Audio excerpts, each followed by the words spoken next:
This is a very basic example of a customer journey, but let's take through it. Let's walk through it and talk about specifically for, 90% of the folks that don't have this well-defined and are still working on theirs.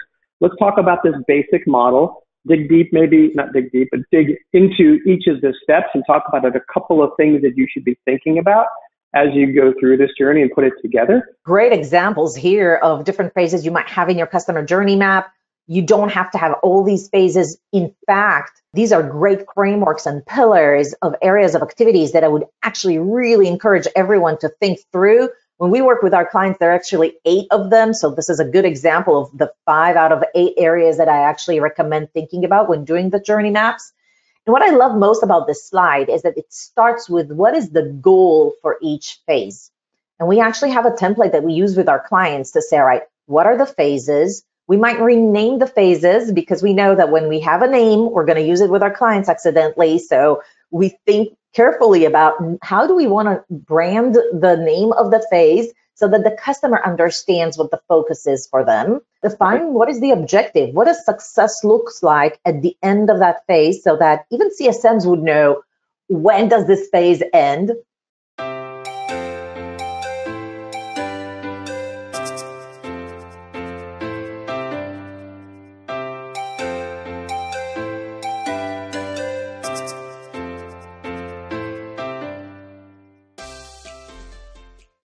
One thing that I notice a lot of times is that we don't have clear accountability for each phase. So if it's a bigger company, a lot of times you might have different people, different specialized roles owning specific phases in the customer journey. So make sure you're very, very clear about that. And then, of course, now that you have the objectives, you have the key metrics for each phase, you have the owner. Now it's time to outline the different activities you wish to include. And then maybe before you design the activities, you can start with, okay, what activities do I have now?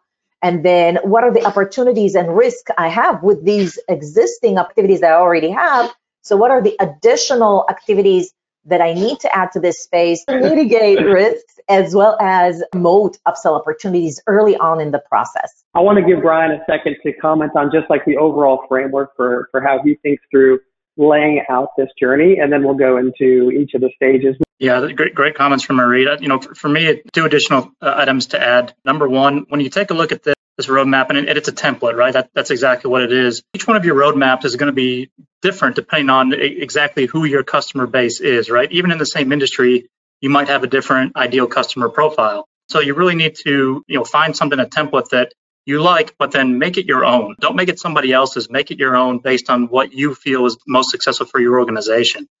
The second thing I'll recommend everybody is as you go through not only the individual stages, but the overall journey itself, we always try to at UserIQ to start with the end in mind. And what I mean by that is, what is it I want at the end of the path overall from my customer? Well, most people would say I want them to either expand or retain, right? Just where your company is. And then break that down into each section. What do I want at the end for my customer from an onboarding standpoint? What is that singular statement I can make about how successful my onboarding is or how successful my adoption is, right? So if you sort of have that North Star, if you will, that allows you to really build out sort of the process, the steps as you go through your map. Think about starting with that singular end goal, both overall and with each area, and then work backwards from there. Do you recommend having journey maps for multi-year relationships? For example, your year 1 might be onboarding, and then maybe in year 2 it starts at adoption or something like that. What would you guys recommend when you sign a multi-year deal? If you liked what you've heard so far, that's awesome. More coming in a second here, but in the meantime, I want you to click that like button so that YouTube knows that this is great content and you can start sharing it with others. 100%, yes. So there's different ways to skin this cat. And I think sometimes what we're seeing is that the year 1 might have different phases than year 2. And then what happens in the real world is customers might move from, they might then opt into additional modules or additional products as your company grows and purchases or goes through M&As.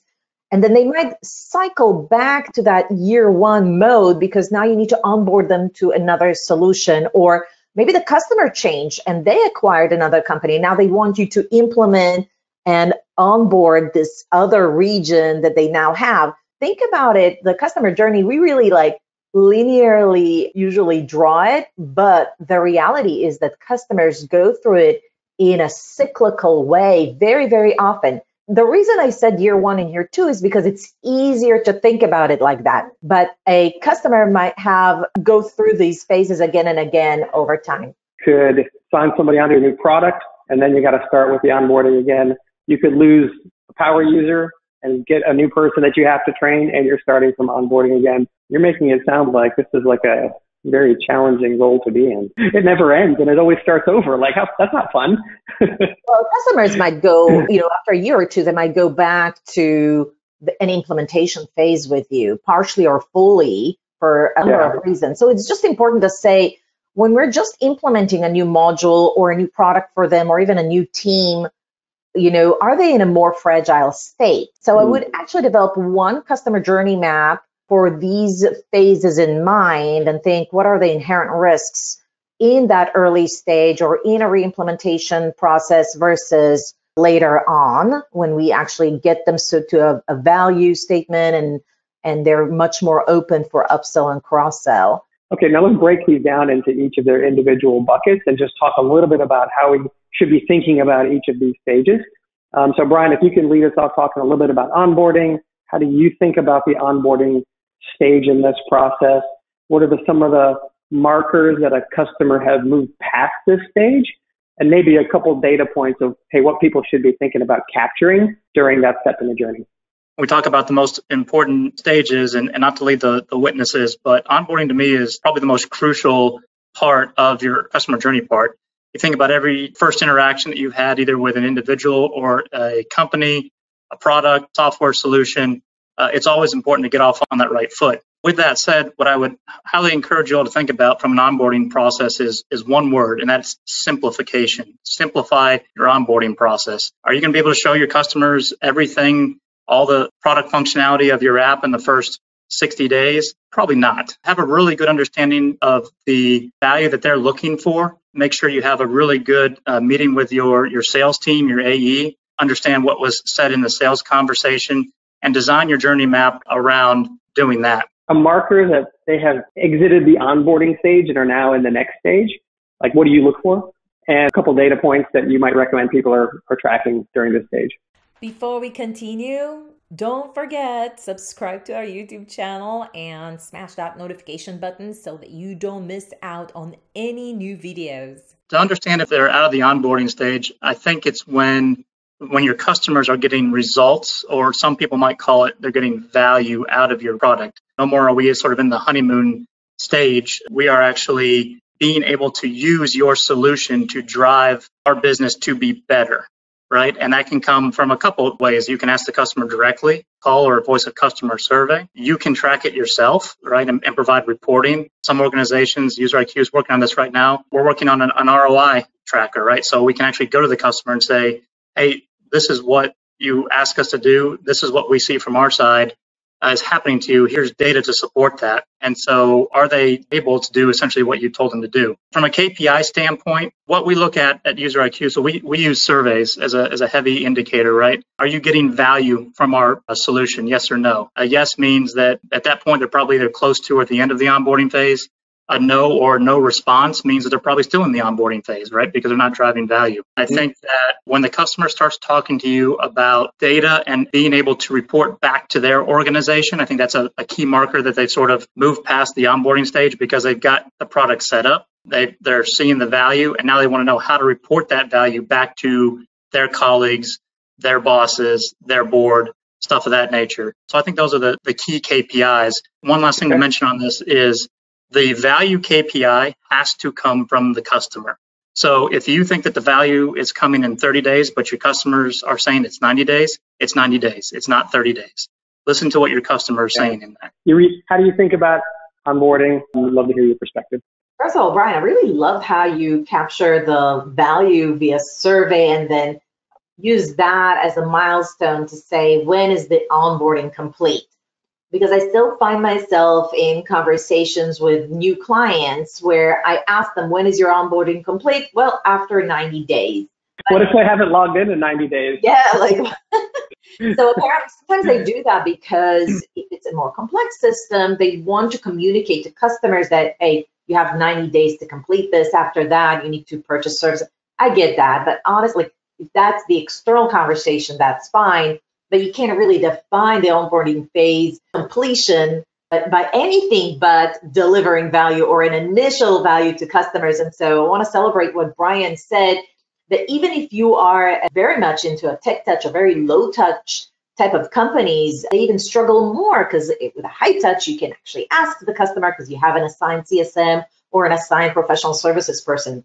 And the idea that Brian brought up around surveys, are you getting value or not, is a great way, or having them ask about reports is a great way to just do this in a more agile manner. So I really love that. That's something that I learned from this webinar. So thank you, Brian. Besides that, I think that a lot of companies need to think through that first value delivered concept. What should it even be? What would you like to recommend to customers that they should opt into as first value? Because sometimes, and that's a big risk to the onboarding experience, they either think that they can implement everything during the onboarding phase, which is like the big bang approach, get me everything, until then I don't want anything.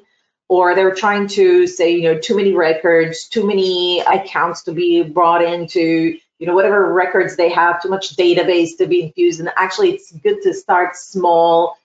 There's certain use cases that have massive value or even a little bit of value, but they're just easier to adopt, easier to implement, faster. We want to make those type of recommendations to our customers and say, hey, we recommend starting with this versus asking the customer what do they want and just being, working towards scope versus working towards actual achievement and accomplishment of value. I will say one more thing about onboarding is that you want to make sure that the scope of work, if you have one for onboarding, is being reviewed by the people who are supposed to do the onboarding itself and not just the sales team, which is another pitfall that I'm seeing in the onboarding phase, where sales dictates the scope of work, and then now we're on the hook to just completely work ourselves out to make that happen as soon as possible, and drives the team crazy. How you think about the adoption stage in the journey, and what is important from your perspective as people build that out? Just to clarify, the way that I think about adoption is that phase right after onboarding where, the customer is very clear around the use case. We gave them some features and functions. And now our chief concern in order to get to the retention is just make sure that their end users are actually using it, that leadership gets the insights they need so that they can do data-driven strategy decisions. Yeah. And I got to say, this is the main risk usually in year one, usually, not always, but for like 90% of the time, this is the main risk in year one. We finished the implement, gave them the keys, are not using it. So adoption is really about making our product sticky, having them see the value and incorporate it as part of their processes. Brian, love to hear your perspective. The adoption stage is really where you want to have a lot of your data on usage set up for the customer, how often they're using it, how long they're using it, what different features in the app or in your solution are they using, and ensuring that what they're using, again, goes back to what they voiced to you, to the sales team, in terms of the value that they want to get out of your product, right? So that's very subjective data that you can get from a multitude of different places. Starting the data gathering process here is crucially important. That data also includes, if you have a model that's a little bit more high touch, and you have the CSM connected to it, making sure that the CSM is regularly sort of defined by your organization, following up with a customer, and again, asking, are you getting what you need to get? How can I help you? Can I show you something? Can I send you a help video? Can I do something for you, record it, and send it to you to add to your help library? These are all things that we recommend doing and we practice here at UserIQ. What questions can help you lead the customer to quantify the value they're expecting? Because sometimes actually getting that information from the customer is not an easy thing to do. So if you can give us maybe one or two examples of questions you can ask the customer to understand the value they're expecting would be great. First and foremost, you want to think through to yourself and have like different things that you think you provided value to the customer in terms of impact to their business. Did you increase revenues, increase productivity, lowered costs? We have like the different categories, the usual suspects. And then also work with sales on, how does that articulate in your world through your product? I think when you have this like list or buffet of use cases with a customer, and you can show it even on a slide, you can say, I think we delivered this value to you, and these are the type of things that we haven't really addressed yet. Then you can have a conversation, and that's typical in a high touch model. Otherwise, if you don't kind of like frame it for them, they might not think about it in those terms. Not every customer is super sophisticated to articulate the value to you, but if you suggest what the value is, they could say, that resonates with me, or it doesn't. Yeah, and hopefully you get some indication of that during the sales process if you get good handover notes from sales about what they're looking to solve for. I want to move on to retention. I'm going to direct this one to Irit and let you talk about your goals, objectives, and how you think about the retention phase. Yeah, so the retention is typically that year or that moment where you actually need the customer to say, yes, we want to renew the contract for another month, another year, another 3 years. I think the main thing about that process is, did you do enough in the periods leading to that? So a lot of times when we see a lot of risk in renewal, we're actually impacting the adoption and onboarding phases rather than the renewal itself. So what can you do, 3, 4, 5 months before the renewal happens? So first of all, you may want to do a questionnaire to assess the customer's propensity to renew. You may want to offer some incentives for customers to renew early. If they refuse those incentives, whether it's a discount or additional features, functions, or additional free seats, however the case may be, you got to question, do you really have a risk in the renewal? Because if they have already made up their mind 3 months before that they are going to renew, they should opt to those early incentives to renew early versus later. Another thing that I noticed is that some very sophisticated companies actually have a very clear forecasting for renewal, and they would create the renewal opportunity in their CRM system as soon as the first renewal contract has been closed. And then they will add fields to say, what is the propensity of the renewal? They'll update it throughout the year, not just very close to the renewal date. And they'll also say, if we have, let's say, $10,000 worth of ARR for this customer, are we expecting 9,000 to come in, meaning we are expecting a downsell, or are we expecting an upsell? And that could be updated throughout the year so that you can get a very accurate around the actual forecasted amount for renewals, if that makes sense. I'm going to ask Brian, if you don't mind talking about expansion, right? So you've onboarded, they've adopted, they're using the tool, you just renewed them, things are looking great. Thinking about expansion, how do you look at that, at basically optimizing the results of that stage? What are some of the indicators that you look for that says, hey, there's an opportunity here to expand a customer? So, retention, expansion, advocacy, I look at those as a result of, right? So these 3 areas are really a result of the adoption and the onboarding that your customers go through and the experience that they had in it. For expansion, when you think about expansion, the number one key for me is, how often are you asking questions of the customer, and how often are you really listening to what they need? Sometimes we get into a process, I do it more than I like to admit, where I ask a question and I'm already on to the next question. So in this case, slow yourself down, ask a question, listen to their answer, keep asking questions, because you will get eventually to that additional need that they have, in which case you can match that need with a potential solution that you have. And then I would say that the other thing about expansion, we're talking about customer journeys, but expansion at times can be a little bit uncomfortable, right? Anytime you go to sell something. So the way I think about expansion from a journey standpoint is, we want to make sure we have solid metrics in place in terms of their usage of the app, what they said from a voice of customer, what's going on with their organization, right? They can be using your app all they want, but if their organization's not doing great, it's probably inappropriate to go ask them for an expansion. So you do need to be aware of how they're doing it. Don't be afraid of the word no, because that's important in expansion. Is you're going to hear no. Don't be afraid about hearing that word, and really focus on making expansion as a result of what you've done in adoption and onboarding. Brian, one thing that I've noticed is, yes, if obviously you want to get to a trusted advisor relationship through a successful onboarding and adoption.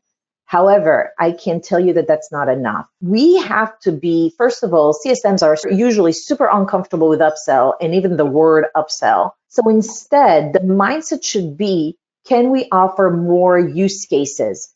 Can we understand what their problems are and offer more solutions? And yes, sometimes the solutions would require additional investment, but the whole language of expansion shouldn't be about the revenues we can get, but more about the use cases and the value that we can maximize for them. And then the dollars will follow. Tools that we use to create those conversations in a value-based appropriateness is maturity models, benchmark conversations, best practices workshops, methodology workshops, webinars with other customers sharing their processes and strategies. Those are the types of things that solidify you as a trusted advisor. Next, you want to create very clear paths to realize that value. So in the conversation, you might just exclusively talk about the use case and the methodology, and then you would follow up with, this is the success plan that includes all the pieces and all the different widgets you now need to invest in to realize those goals and objectives that we agreed upon in our other discussion. So I think that I just like to emphasize to Brian and the audience how important it is to invest in what we call value-based selling, and then have the CSM empowered with tools and templates so they can socialize what is that path to realize that value, whether it includes additional revenue or not. Brian, if you can bring us home with advocacy. Advocacy is a result of what you've been able to build through what Irit has talked about and through what I've talked about. In my experience, and Irit, I'll be interested to hear your comments on this, it's probably the hardest part of the journey because we have asked so much from our customers already through retention, through their time, through expansion. And so asking them to provide a quote, a review, whatever the case may be, right? It's just another ask for their time. When I think about it here, it really comes down to, again, using the metrics that we have that Irit has talked about. When you're talking about it with the customer, make sure that you pick the right time and the place to talk about advocacy with the customer. That'd be my number one item, right? The right time and the right place. Don't use one or two folks too often, right? I want to make sure that you're developing a wide breadth of folks that you can go to, so you're not always having to go back to the same well. And again, same thing as expansion. It's okay to have the conversation here at the appropriate time. Yeah, and I think you mentioned listening for those signals or markers where it's appropriate to ask the customer to talk about the next piece of your whatever it is that you provide, or have that conversation about would they do something that you ask them to do. Like the timing is right, being sensitive and empathetic to things going on in their world will make those conversations be a lot less awkward.